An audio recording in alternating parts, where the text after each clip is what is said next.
Good afternoon, family. Welcome to today's Source First channeled card read and teaching for the collective. I am just going to cleanse the crystals and the cards. So anybody with earphones, if you just want to be ready for the ting from the ting tings.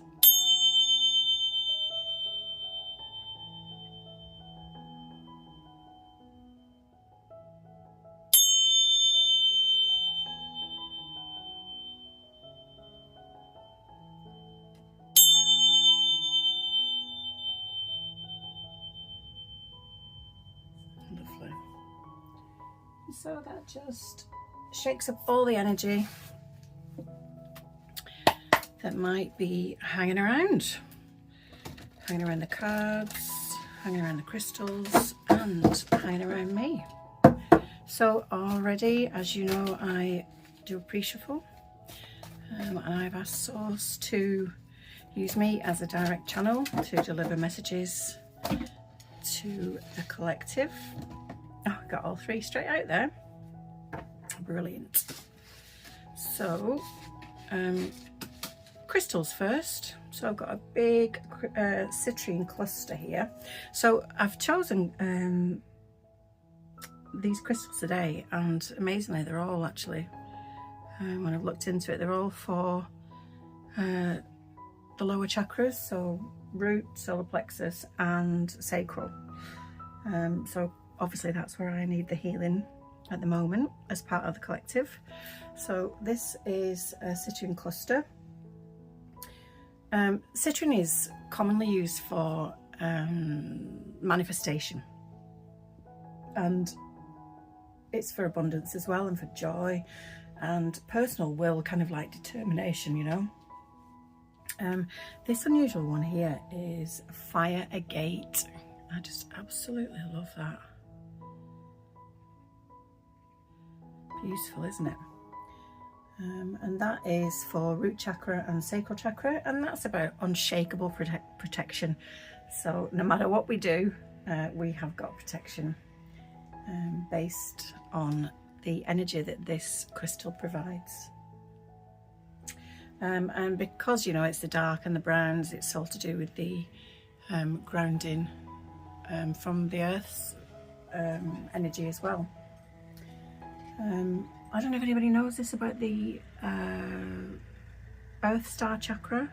It's actually black. My favourite colour is black, and I could never understand why when I've got I really should be kind of like tuning in with my colours to my chakras. But yeah, it's always been black. So I learned quite recently that that's the colour. Dark brown and black is the colour of the soul star, the Earth Star chakra, sorry. And finally, this is a piece of copper. Now it does need a little clean, granted. It's oxidized a little bit where it's been out in the sun on the windowsill. You can see that copper nugget, and that's for all chakras. Copper's actually good for overall physical healing, but it's specifically to do with the root and sacral chakras, and it's about amplification and flow, ultimate conduction, basically, if you think about the conducting of the heat and energy through the metal. And do you remember we used to use them for those copper bracelets, didn't we? They're really good for rheumatoid arthritis. I believe. I'm not a doctor. So the first card out was 63, which is a 9, so it's the end of a cycle.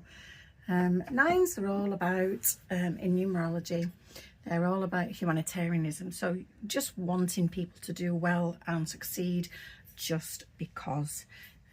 It's about universal love and things coming to conclusion, and about your spiritual wisdom, because you've grown during this cycle before you get to number 9, and it's about your wisdom being intact there. It's about completion and closing out a major life chapter, fulfillment and letting go. And the message here is nothing is wasted.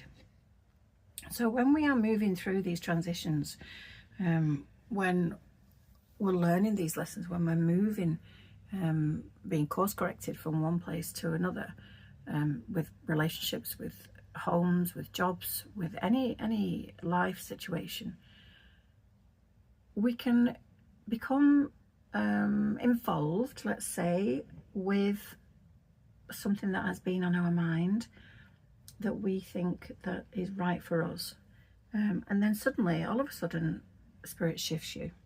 They'll put something in front of you which changes the course of your belief in your direction all of a sudden.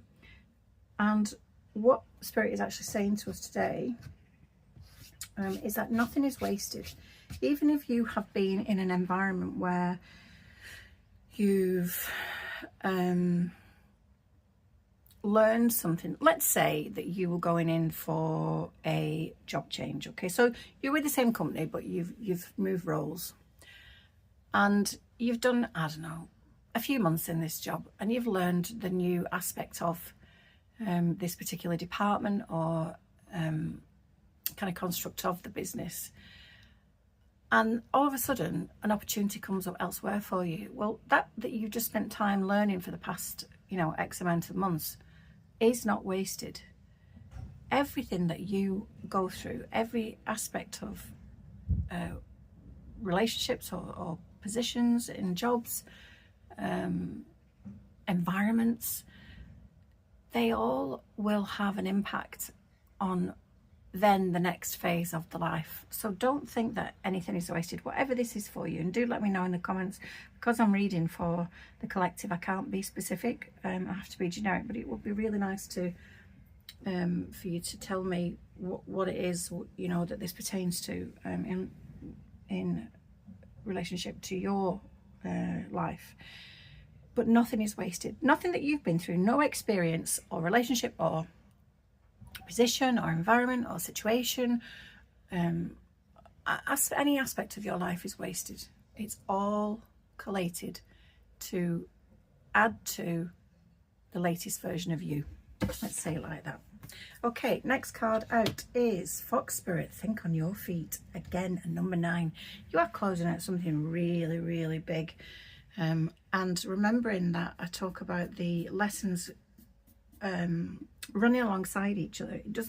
It's not like you have to learn one lesson and then that ends and you learn another, and then that ends and you learn another.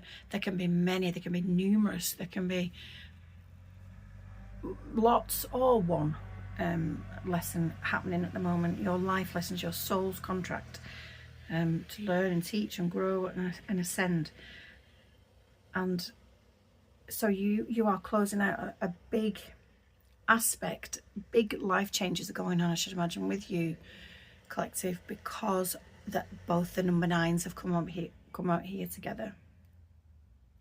And so Fox Spirit is telling us to think on our feet. And if you think about a fox, it's quick-witted, isn't it?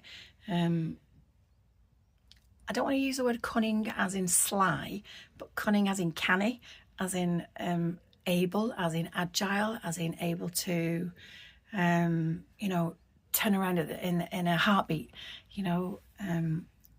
very, very aware. I mean, look at the concentration on its face there, the intenseness.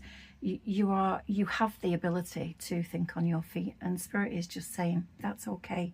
We're taught, aren't we, that we have to have it. I speak all the time about this, where somebody said to me back in 2008, and what's your life plan? You have to have a life plan. What do you want to achieve in the next 5 years? And I'm like, geez, mate, I don't know what I'm doing in the next 5 days. So, we're taught that we have to plan, that we have to know the direction we're going in. And so remembering that, I always say, this is not a spiritual channel, but remembering that I always say, man plans, God laughs. We think that we need to be over here. And in fact, Spirit's making it difficult for that to be achieved, because actually you need to be over here. And the Spirit is reminding you that it's okay to think on your feet, and there's going to be quick changes coming in over the next few, I want to say 7 days. I saw the number 7 then when I paused to ask for clarification on the time.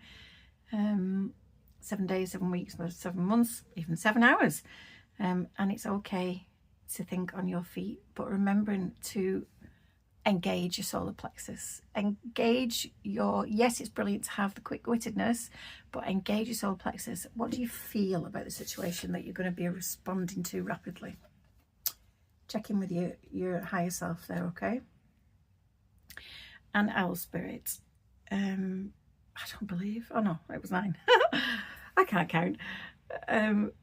4 and 3 is 7, and 7 is all about your spirituality, inner wisdom, your analysis, sometimes of self, truth seeking and introspection. And the angel number for 7 is about divine luck and soul's evolution with major spiritual breakthroughs because of these 2 cycles that you've ended there. And balancing the mind and the spirit, basically like harmony, isn't it, you know? And the message is you see clearly now. And so whatever these 2 cycles are that you've ended here, that you've more or less completed, that you've alchemized and healed from and downloaded the and stored the information that you've learned so that you can then progress and continue, you're going to be able to see clearly now. Think about the all-seeing owl. It sees everything and in the dark as well. So it doesn't need things to be massively illuminated to be able to envision what's next. Woof, that felt really strong. You see clearly now. Lovely messages there from Spirit. I would like to thank you all, as always, for supporting me on this channel. Thank you for the lovely messages. Please, please keep them coming on the public section. I'm so grateful that you messaged me privately and take time out to do that. But let's create the collective. Let's put all the messages out there together, because when somebody's brave and does that, that can then trigger another person's willingness and confidence to also post in a public forum. We're all here supporting each other. We are part of the collective together, okay? So thank you for your support. Thank you to Spirit, Namaste to Spirit, for using me as a channel to get the messages out to the collective, and many blessings to you all for the rest of your day.